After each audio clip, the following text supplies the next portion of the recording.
Hello focus, आज जिस opportunity के बारे में हम लोग इस वीडियो में बात करने वाले हैं, ये अपॉर्चुनिटी हमारे Delhi state legal services authority में निकाली गई है, जिसको आप सभी लोग डालसा के नाम से जरूर जानते होंगे। डालसा ने अपनी ऑफिशियल वेबसाइट पे ये डिटेल्ड एडवर्टाइजमेंट पब्लिश किया है रिगार्डिंग रिक्रूटमेंट ऑफ एडवोकेट्स। ये पूरा एडवर्टाइजमेंट हमारा इम्पैनलमेंट का एडवर्टाइजमेंट है और इसमें बम्पर वैकेंसीज निकाली गई हैं। तो मैं चाहूंगा आप लोग इस वीडियो को कंप्लीट देखिएगा ताकि आपकी हर एक क्वेरी रिजॉल्व हो जाए। तो आइए हम इस पूरे डिटेल्ड एडवर्टाइजमेंट के बारे में बात करने से पहले एक इंपॉर्टेंट इंफॉर्मेशन के बारे में बात कर लेते हैं। जो भी कैंडिडेट अभी लॉ स्टूडेंट है, लॉ ग्रेजुएट हो चुका है या फिर प्रैक्टिसिंग एडवोकेट है ऑल ओवर इंडिया के किसी भी कोर्ट में, अगर वो चाहता है हमारे इंडिया में हमारी लीगल फर्टिनिटी के रिगार्डिंग कोई भी वैकेंसी निकले, चाहे वो आपकी इंटर्नशिप की वैकेंसी हो, चाहे वो आपकी जुडिशरी की वैकेंसी हो, चाहे कोई कॉर्पोरेट वैकेंसी हो या फिर सेंट्रल और स्टेट गवर्नमेंट के द्वारा निकाली गई कोई बैंक की वैकेंसी हो या फिर पब्लिक सेक्टर अंडरटेकिंग यानी पीएसयू की वैकेंसी हो या फिर हमारे प्रैक्टिसिंग एडवोकेट्स के लिए निकाली गई कोई इम्पैनलमेंट की वैकेंसी हो, it means all over India में हमारी लीगल फर्टिनिटी के रिगार्डिंग कोई भी वैकेंसी निकलेगी, उस वैकेंसी के रिगार्डिंग आप सभी कैंडिडेट्स को इस चैनल पे टाइमली अपडेट मिल जाएंगी ताकि आप लोग टाइमली ही इन रिक्रूटमेंट प्रोसेसेस का पार्ट बन पाए और जल्दी से जल्दी एक अच्छी अपॉर्चुनिटी को ग्रैब कर पाए। तो मैं चाहूंगा जिस भी कैंडिडेट ने अभी इस चैनल को सब्सक्राइब नहीं करा है, वो मेक श्योर करे कि वो इस चैनल को बिना सब्सक्राइब करे ना जाए ताकि उससे कोई भी लीगल अपॉर्चुनिटी की अपडेट मिस आउट ना हो। अब हम इस डिटेल्ड एडवर्टाइजमेंट के बारे में बात कर लेते हैं। Delhi state legal services authority यानी कि हमारे डालसा ने जो इसमें हमारे लिए नंबर ऑफ वैकेंसीज निकाली गई हैं, वो हमारे साउथ वेस्ट रीजन के लिए 33 वैकेंसीज निकाली गई हैं, हमारे राउस एवेन्यू के लिए 7 वैकेंसी निकाली गई हैं और हमारे सेंट्रल के लिए 98 वैकेंसीज निकाली गई हैं और हमारे साउथ ईस्ट के लिए 36 वैकेंसीज निकाली गई हैं। इसमें अलग अलग पैनल रखे गए हैं। अब बात कर लेते हैं हम लोग पैनल के बारे में। हमारे साउथ वेस्ट रीजन में जो एमएम कोर्ट के लिए वैकेंसी निकाली गई है वो 4 निकाली गई है और हमारे एएसजे कोर्ट के लिए 3 निकाली गई है, एडीजे कोर्ट के लिए 1 वैकेंसी निकाली गई है, कंज्यूमर कोर्ट के लिए भी 1 वैकेंसी निकाली गई है, हमारे फैमिली कोर्ट के लिए 11 वैकेंसी निकाली गई है और जो हमारा सिविल कोर्ट है उसके लिए 3 वैकेंसी निकाली गई है और हमारे एससीएम कोर्ट के लिए 7 वैकेंसी, स्पेशल कोर्ट के लिए कोई वैकेंसी नहीं निकाली गई है और हमारे एससीजे कोर्ट के लिए भी 3 वैकेंसी निकाली गई है। यानी टोटल हमारी साउथ वेस्ट रीजन के लिए 33 वैकेंसीज निकाली गई हैं। अब बात कर लेते हैं राउस एवेन्यू के बारे में। राउस एवेन्यू में हमारे लेबर कोर्ट के लिए वैकेंसी 7 निकाली गई है और टोटल वैकेंसी भी 7 वैकेंसी ही निकाली गई है। सेंट्रल के लिए हमारे एमएम कोर्ट में 29 वैकेंसी निकाली गई है, एएसजे कोर्ट के लिए 13 वैकेंसी, एडीजे कोर्ट के लिए 10 वैकेंसी, कंज्यूमर कोर्ट के लिए 3 वैकेंसी, फैमिली कोर्ट के लिए 15 वैकेंसी, सिविल कोर्ट के लिए 15 वैकेंसी, एससीएम कोर्ट के लिए 1 वैकेंसी,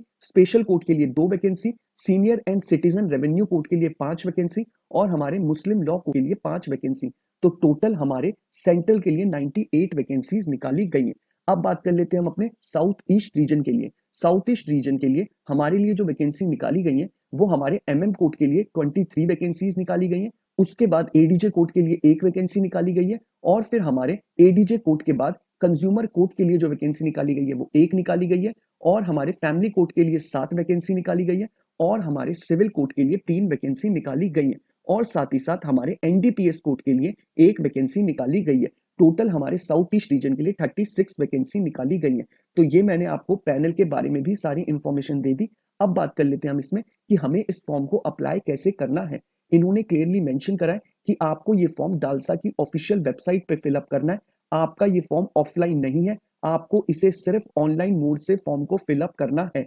साथ ही साथ आप किसी भी सिर्फ एक पैनल के लिए अप्लाई कर सकते हैं। अगर आप लोग एक से ज्यादा किसी पैनल में अप्लाई करेंगे तो आपके फॉर्म को रिजेक्ट कर दिया जाएगा। तो आपको सिर्फ एक ही पैनल के लिए अप्लाई करना है और आपको मेक श्योर करना है कि आप बिफोर 15th ऑफ दिसंबर 2023 आप इस फॉर्म को अप्लाई कर दे, तभी आप इस पूरे रिक्रूटमेंट प्रोसेस का पार्ट बन पाएंगा। इस पूरे रजिस्ट्रेशन की स्टार्टिंग डेट रखी गई है 1st ऑफ दिसंबर 2023, यानी हमारे कल के दिन से ही इसके रजिस्ट्रेशन चालू हुए हैं और आपको मेक श्योर करना है आप 15th ऑफ दिसंबर 2023 शाम 5 बजने से पहले अपनी ऑनलाइन एप्लीकेशन फॉर्म को फिलअप कर दे, तभी आप इस पूरे रिक्रूटमेंट प्रोसेस का पार्ट बन पाएंगे। जब आप अपने ऑनलाइन प्रोसेस को खत्म कर देंगे उसके विद इन 48 आवर्स के अंडर में आपको एक ईमेल आएगा जिसमें उसमें क्लियरली मेंशन करा होगा कि आपकी एप्लीकेशन सक्सेसफुली सबमिट हो गई है डालसा के पास। यानी कि अगर आपके पास ये मेल नहीं आया विद इन 48 आवर्स में सक्सेसफुली सबमिशन का एप्लीकेशन का, यानी आपकी एप्लीकेशन सक्सेसफुली सबमिट नहीं हुई है। तो आपको अगर ऐसा मेल नहीं आया तो आपको इन्हें ईमेल ड्रॉप करना है इनके ईमेल आईडी पे, यानी अगर आप साउथ वेस्ट के लिए आपने अप्लाई करा है उसके पैनल के लिए, तो आप इस जो पहली ईमेल आईडी दे रखी है उस ईमेल आईडी पे आप मेल करेंगे कि आपने अपने एप्लीकेशन फॉर्म को सबमिट कर दिया है, लेकिन डालसा की साइट से आपको सक्सेसफुली सबमिशन का एप्लीकेशन का मेल नहीं आया है। ऐसे ही आप जोन से भी पैनल और जोन से भी रीजन में अप्लाई करेंगे, आपको वहां से मेल आ जाएगा। इन केस मेल नहीं आता एप्लीकेशन सक्सेसफुली सबमिट होने का, तो आप इनको मेल ड्रॉप कर दीजिएगा। अब बात कर लेते हैं कि एलिजिबिलिटी क्राइटेरिया के बारे में कि कौन-कौन इस फॉर्म को फिलअप कर सकता है। इन्होंने क्लियरली मेंशन करा है कि अगर कैंडिडेट को 5 साल कंप्लीट हो चुके हैं एज अ प्रैक्टिसिंग एडवोकेट और उसकी प्रैक्टिस इन फॉलोइंग पैनल्स में है, यानी अगर किसी कैंडिडेट की प्रैक्टिस को 5 साल कंप्लीट हो चुके हैं और आपको अपनी प्रैक्टिस को 15 दिसंबर 2023 के अकॉर्डिंग कैलकुलेट करना है, 15 दिसंबर के हिसाब से आपकी प्रैक्टिस को 5 साल कंप्लीट हो चुके हैं और आपकी प्रैक्टिस इन फॉलोइंग पैनल्स में, यानी कि NDPS, पॉक्सको, CBI special court, ADJ के कोर्ट में, एलएसी, एमएससीटी और लेबर कोर्ट, फैमिली कोर्ट, मुस्लिम लॉज, आपने इन सबके फॉलोइंग पैनल्स में काम करा हुआ है, तो आप इस पूरे रिक्रूटमेंट प्रोसेस का पार्ट बन सकते हैं। साथ ही साथ इन्होंने बोला है कि किसी एप्लीकेंट को अगर 3 साल कंप्लीट हो चुके हैं बिफोर 15 दिसंबर 2023 और उसने केसेस हैंडल करे हैं इन फॉलोइंग पैनल्स में, यानी CMM, ACMM court and MM court या फिर सिविल जज, एआरसी, एसीजे, एससीजे, गार्जियनशिप, अगर उसने केसेस को हैंडल करा है इन फॉलोइंग पैनल्स में, तो वो इस पूरे रिक्रूटमेंट प्रोसेस का पार्ट बन सकता है। अब बात कर लेते हैं सिलेक्शन के ऊपर। इन्होंने क्लियरली मेंशन करा है कि आपको आपके ईमेल जो आपने प्रोवाइड करा होगा फॉर्म में, उसके थ्रू आपको बताया जाएगा कि आपको इंटरव्यू के लिए शॉर्टलिस्ट करा है या नहीं, यानी आपका कोई भी रिटन एग्जाम नहीं होगा, डायरेक्टली आपको इंटरव्यू के लिए कॉल किया जाएगा और आपको इंटीमेट आपको एसएमएस के थ्रू या फिर आपने जो ईमेल आईडी अपनी प्रोवाइड करी होगी फॉर्म में, उस पे आपको मेल करके बताया जाएगा कि आपको शॉर्टलिस्ट करा हुआ है और आपको इस डेट, टाइम और वेन्यू पे इनके फॉलोइंग एड्रेस पे पहुंचना है और इंटरव्यू में प्रेजेंट होना है।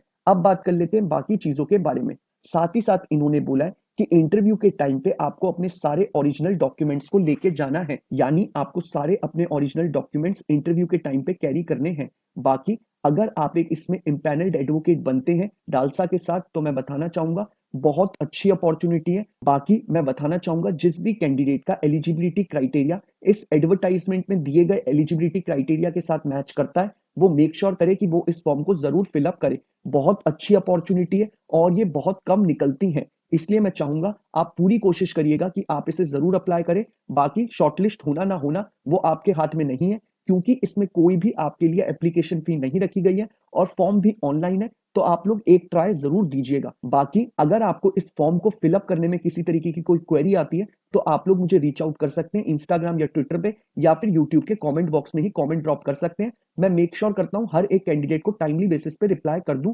ताकि वो जल्दी से जल्दी आगे अपनी उसके अकॉर्डिंग तैयारी शुरू कर पाए। बाकी मैं आपको बताना चाहूंगा अगर आप इस एडवर्टाइजमेंट को खुद से पढ़ना चाहते हैं, तो नीचे डिस्क्रिप्शन बॉक्स में आपको जो पहला लिंक अवेलेबल है, आप जैसे ही उस पर क्लिक करेंगे आपको डायरेक्टली ये पूरा एडवर्टाइजमेंट आपकी स्क्रीन पे खुल के आ जाएगा। आप इसे खुद से पढ़ सकते हैं या फिर डाउनलोड भी कर सकते हैं। बाकी नीचे ही डिस्क्रिप्शन बॉक्स में जो आपको सेकंड लिंक अवेलेबल है, आप जैसे ही उस पर क्लिक करेंगे आप डालसा की ऑफिशियल वेबसाइट पे चले जाएंगे, जहां पे आप अपने फॉर्म को फिलअप कर सकते हैं। इनकेस अगर आपको किसी भी तरीके की फॉर्म फिलअप में कोई क्वेरी आएगी, तो आप सभी जानते हैं कि आपको मुझे कैसे रीच आउट करना है। बाकी अगर आपको ये वीडियो पसंद आया हो तो आप इसे लाइक शेयर जरूर करिएगा। बाकी अगर आप चाहते हैं कि ऐसे ही हर एक लीगल अपॉर्चुनिटी की अपडेट आपको टाइमली मिल जाए, तो आप मेक श्योर करिएगा कि आप इस चैनल को बिना सब्सक्राइब करे ना जाएं। Thank you so much.